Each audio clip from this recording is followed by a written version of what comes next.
Assalamualaikum warahmatullahi wabarakatuh. Halo Sobat Syariah, gimana kabarnya nih? Pasti semangat kuliah dan tetap semangat berwirausaha. Nah, pastinya masa muda ini kan waktunya buat berkreasi dan ngejar mimpi nih. Apakah kalian pernah membayangkan camilan sehat dan lezat yang terbuat dari buah dan sayur? Nah, hari ini kita kedatangan tamu spesial, mahasiswa kreatif yang berhasil membangun bisnis keripik buah dan sayur yang tak hanya renyah tapi juga membawa dampak positif. Kakak ini mahasiswa inspiratif yang telah sukses membangun bisnisnya di tengah kesibukan kuliahnya. Nah, kisah inspiratif ini pasti akan membawa motivasi bagi para mahasiswa lain yang ingin berwirausaha dan meraih kesuksesan. Sebelum kita menyelami kisah inspiratif Kak Mirza ini, nah, boleh kakak ceritakan sedikit tentang diri kakak dan jurusan apa yang diambil di Unisma? Baik, terima kasih ya Mbak atas kesempatannya. Sebelumnya perkenalkan nih, nama saya Famirza Syifa Unaja, biasanya dipanggil Mirza aja. Aku di sini ambil prodi manajemen di Fakultas Ekonomi dan Bisnis Unisma. Oke, nah sekarang kan kakak kan udah mempunyai bisnis keripik buah dan sayur. Apa sih Kak awal mulanya yang melatar belakangi kakak memulai bisnis keripik ini?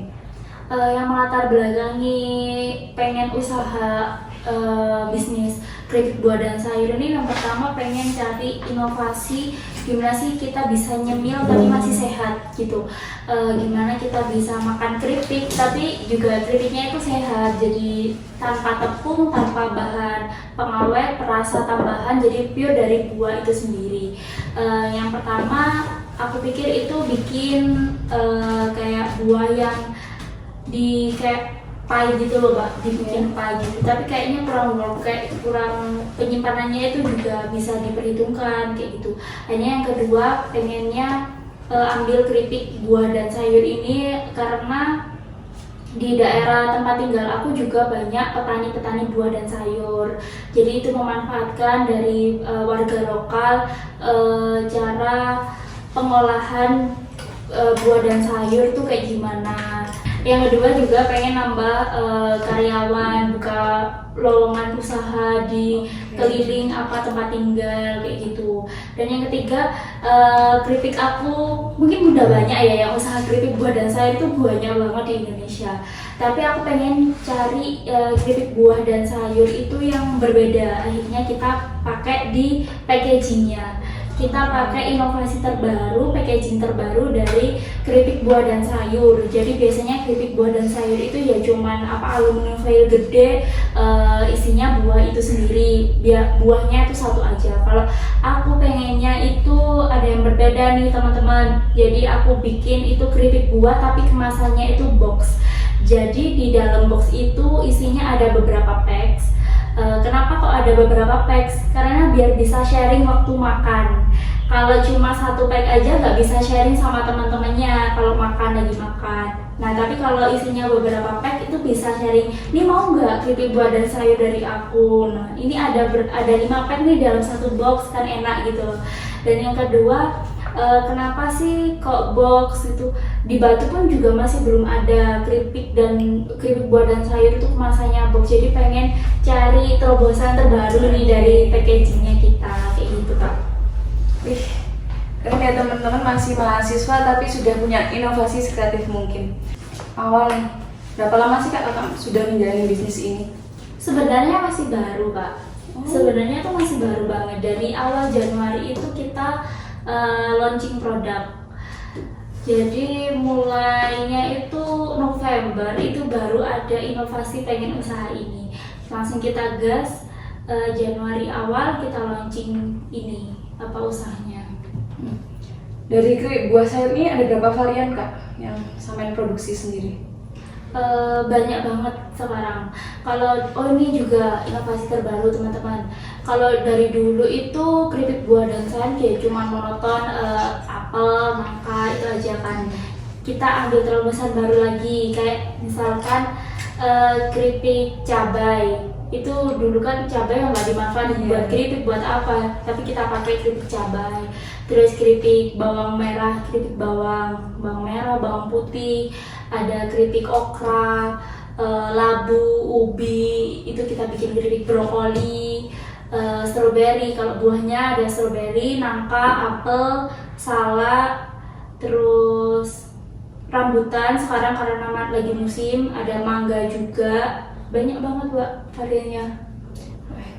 Dari banyak varian ini Mbak, ngomong-ngomong soal produksi nih, dapat bahan bakunya ini dari mana sih Mbak? Langsung dari petani itu. Oh. Jadi kita langsung ambil bahan bakunya dari petani, panen langsung kita olah semua. Nah, untuk waktu produksinya nih, biar teman-teman tahu, untuk waktu produksinya kira-kira berapa bulan sekali atau setiap hari atau gimana? Kita kalau produksi itu 1 minggu sekali produksi, karena kupasnya itu juga ada sendiri. Jadi kalau produksi itu nggak langsung kupas pakai mesin, enggak teman-teman. Jadi kita ngupasnya itu masih manual. Kalau nggak manual itu jelek hasilnya. Terus yang kedua, ngirisnya itu juga kita masih manual, pakai orang, pakai pisau gitu, nggak bisa pakai mesin masihan. Terus proses freezernya itu 1 hari, sama langsung kita masukkan vacuum frying itu selama ya kurang lebih 2 hari lah Mbak, kita produksi selama 1 minggu. Oke. Nah, setelah di vacuum fryer itu bisa dijelaskan Kak, runtutan pengolahannya bagaimana? Runtutan pengolahannya ini dari bahan baku buahnya dan sayurnya, kita kupas dulu teman-teman, kita kupas sambil kita rendam pakai air biasa. Terus kedua baru kita freezer. Kita freezer itu selama 24 jam. Kalau kurang dari itu masih belum bisa maksimal hasilnya. Dari segi warna produknya, warna keripiknya itu akan berpengaruh, rasa dari kriuknya itu juga berpengaruh. Jadi 24 jam kita freezer, baru dari keadaan buahnya itu beku, baru dimasukkan ke mesin vacuum frying itu. Vacuum fryingnya juga itu selama 4 jam. 4 jam sendiri. Itu waktu yang sangat lama ya? Iya. Nah, setelah di vacuum fryer itu tahap selanjutnya apa nih Kak? Kita diamin dulu. Oke. Di resin kayak ya udah istirahatin dulu sebelum di packing. Kalau udah dingin, suhu ruang, baru kita packing ke kemasan.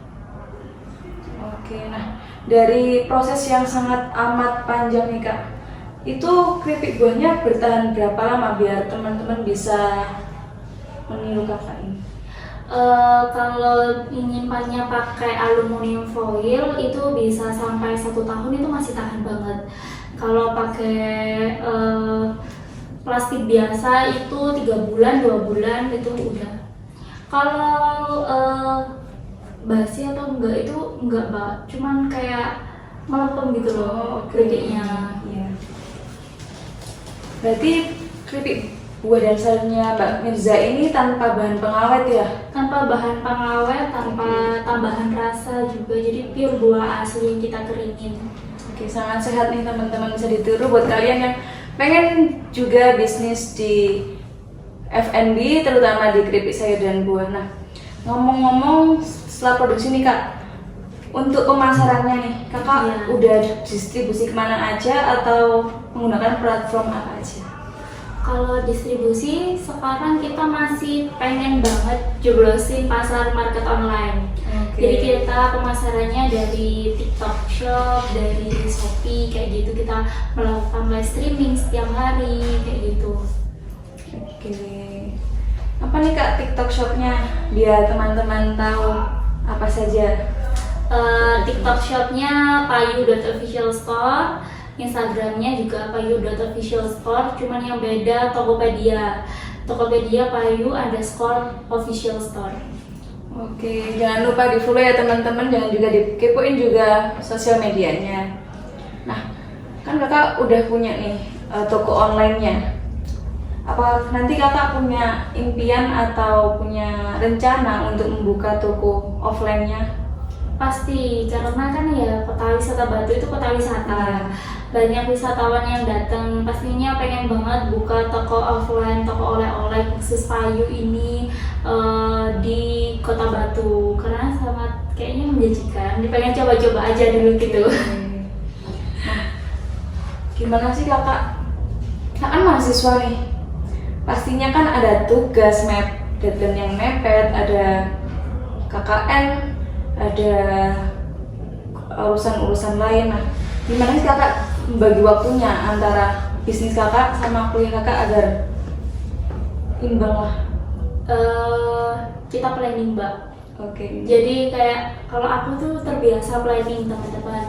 Jadi misalkan Sabtu Minggu ini ada jadwal apa yang udah terjadwal jamnya, sisanya kita buat bisnis. Jadi kalau malam itu kita mikirin planning untuk buat besok apa ya, kayak gitu. Sebisa mungkin tuh satu hari ada waktu kita mikirin bisnis. Jadi kalau aku pagi sampai siang misalkan kuliah ya teman-teman, pagi sampai siang kuliah, habis asar itu kita mikirin bisnis, baru kita kerja sampai malam gitu. Jadi waktu istirahat itu kalau bisa kita maksimalin buat kerjain tugas. Kayak misalkan kan biasanya ada kerja kelompok ya, ada tugas kelompok gitu. Tugas kelompok itu kalau bisa, kalau sekelompok sama aku ya teman-teman. Kalau sekelompok sama aku, misalkan tugasnya sekarang, deadline-nya masih seminggu ke depan nih, kita kerjanya sekarang aja. Jadi 1 minggu itu kita udah nggak mikir tugas lagi gitu. Jadi aku manajemennya kayak gitu. Jadi pengen cepat-cepat aja kalau masalah tugas. Nah ini teman-teman, jadi titik utamanya ada di manajemen waktu. Kita harus bisa membagi waktu dengan seminimal mungkin agar jadwal teman-teman bisa tertata dengan rapi. Nah, Kak Mirza ini kan udah berjalan 6 bulan ya Kak? Iya, 6 bulan. Oke, nah pasti kan ada tantangan terbesar dan yang Kakak temuin mulai dari 6 bulan ke belakang ini. Apa sih Kak tantangannya dan gimana cara Kakak untuk menghadapi resiko-resikonya itu? Kalau 6 bulan sekarang ini tantangannya masih di branding ya teman-teman. Gimana caranya orang itu bisa mengenal produk kita. Jadi masih 6 bulan ini cari cara buat pemasarannya, marketingnya, itu sih tantangannya. Terus resiko-resiko mungkin dari itu Kak, dari stok barang yang udah kita produksi minggu itu, gimana caranya kita bisa masarin itu semua. 1 minggu itu gimana caranya barang itu habis, nggak ada di gudang. Itu sih resikonya. Ya di pemasaran kalau sepi aja, kalau market sepi kayak gitu. Oke. Nah, keren banget kan teman-teman sekalian. Oke, terima kasih banyak ya Mbak Mirza atas waktu dan inspirasinya. Aku yakin cerita Mbak Mirza ini bakal memotivasi banyak sahabat syariah yang nonton video ini. Nah, buat para pendengar, terutama sahabat syariah yang mau tahu lebih banyak TikTok serta Instagramnya Keripik Saya dan Buah Mbak Mirza, bisa di follow di mana Mbak? Di payu.official store. Oke, jangan lupa kepoin ya teman-teman, dan jangan lupa share ke teman-teman kalian yang pengen jadi pengusaha muda.